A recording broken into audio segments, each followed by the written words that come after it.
루카가 전한 거룩한 복음입니다.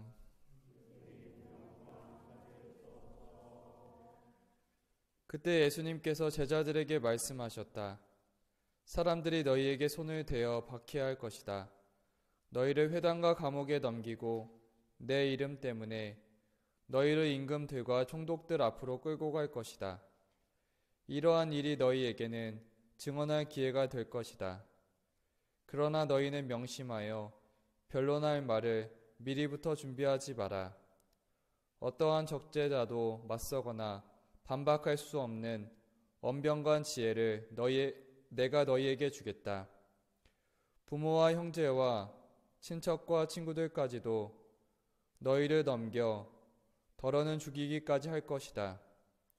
그리고 너희는 내 이름 때문에 모든 사람에게 미움을 받을 것이다. 그러나 너희는 머리카락 하나도 잃지 않을 것이다. 너희는 인내로써 생명을 얻어라. 주님의 말씀입니다.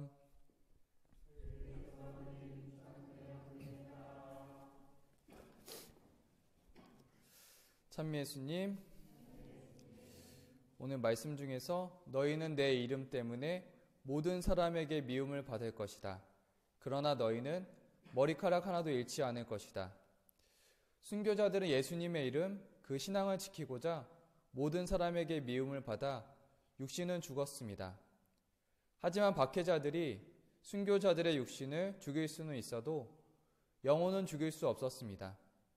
순교자들도 육신의 죽음에 대한 두려움은 있었을 것입니다. 주님께서는 순교자들을 안심시키십니다.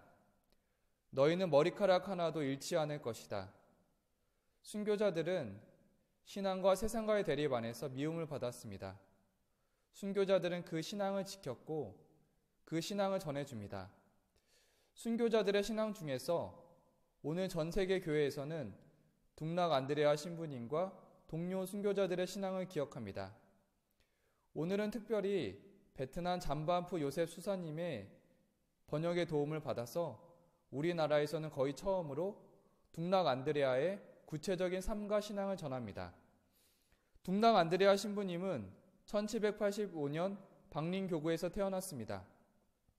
부모님은 가난한 비신자였고 11살에 이사해서 하노이에서 살았습니다. 둥락은 지혜로워서 일주일에 교리서 한 권을 다 배울 수 있었습니다. 그는 착하고 부지런했으며 12살에 안드레아 세례명을 받았습니다. 그리고 그는 소신학교에 다녔고 열심히 묵주기도를 했습니다. 둥락 신부님은 10년 동안 신학생이었고 28살에 롱의 주교님으로부터 서품을 받았습니다. 둥락 신부님은 본당 사목을 했는데 많은 사람들이 그를 좋아했습니다. 그 이유는 선하고 지혜로웠으며 강론 준비를 잘했습니다. 그리고 옷차림은 검소했고 수요일과 금요일에는 단식을 했습니다. 가난한 사람들을 항상 배려하고 식사와 옷을 나누어 주었습니다. 열정적으로 맡은 임무를 완성했고 항상 영성 생활에 관심이 많았습니다. 그러던 중에 베트남에 어려움이 닥쳤습니다. 1833년 1월 6일 민만 왕이 종교를 금지했습니다. 그때 둥락 신부님은 신자들 집에 숨었습니다. 하지만 1835년 미사 후에 관원들에게 붙잡혔습니다. 둥락 신부님과 신자들 30명이 함께 잡혔습니다. 그때 신자들이 돈을 모아서 관원들에게 주고 둥락은 풀려났습니다.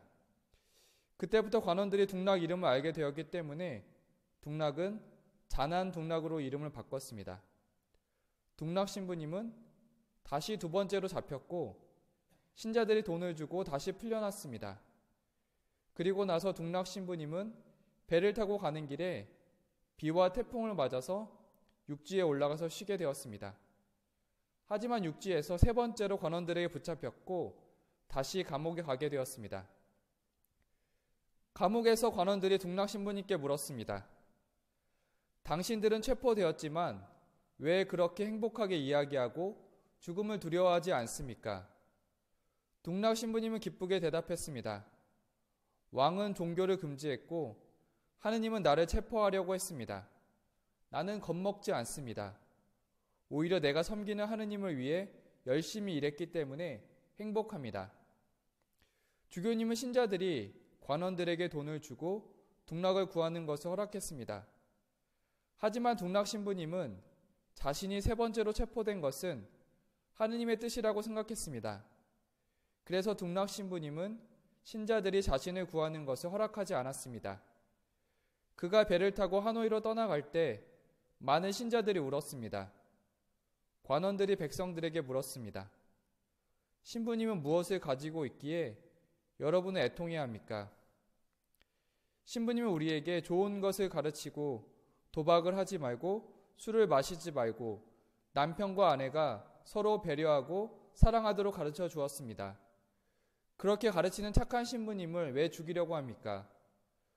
동락 신부님은 신자들에게 서로 사랑하고 거룩한 종교에 충실합시다. 울면 서로를 더 아프게 하기 때문에 울면 안 된다 하고 위로했습니다. 이 장면은 우리에게 십자가의 길을 기억하게 해줍니다. 동락은 하노이에 도착했고 관원들에게 끌려갔습니다. 관원들은 동락 신부님 앞에 십자가를 놓고 넘어가라고 말했습니다. 동락은 다리를 높게 올리고 말했습니다. 다리를 잘라라. 나는 매우 기쁩니다. 그러나 내가 종교를 포기할 것이라고 기대하지는 마십시오. 동락 신부님은 십자가를 넘어가지 않았습니다. 동락 신부님은 순교 전에 주교님께 위로의 편지를 받았고 동락은 답장을 보냅니다. 우리가 하느님께 충실하고 항상 하느님을 위해 기꺼이 죽을 수 있도록 기도해 주십시오. 우리 마음은 산처럼 하느님을 굳게 믿습니다. 동락 신부님은 1839년 12월 21일 베트남의 하노이에서 참수형을 받고 순교하였습니다.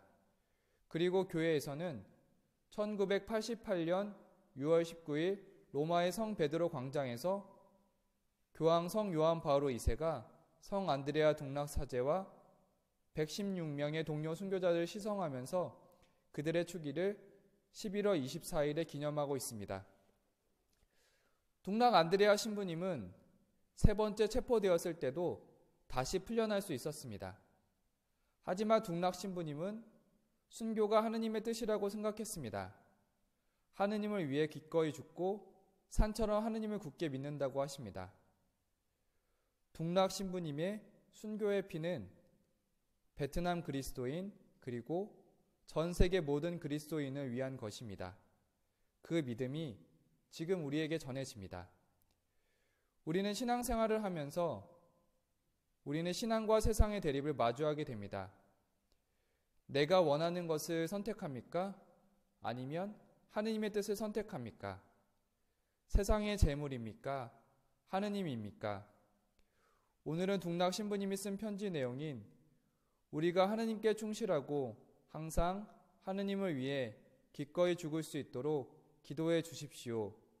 우리 마음은 산처럼 하느님을 굳게 믿습니다를 기억하며 성 안드레아 동락 사제와 동료 순교자들의 전구의 도움을 받았으면 합니다.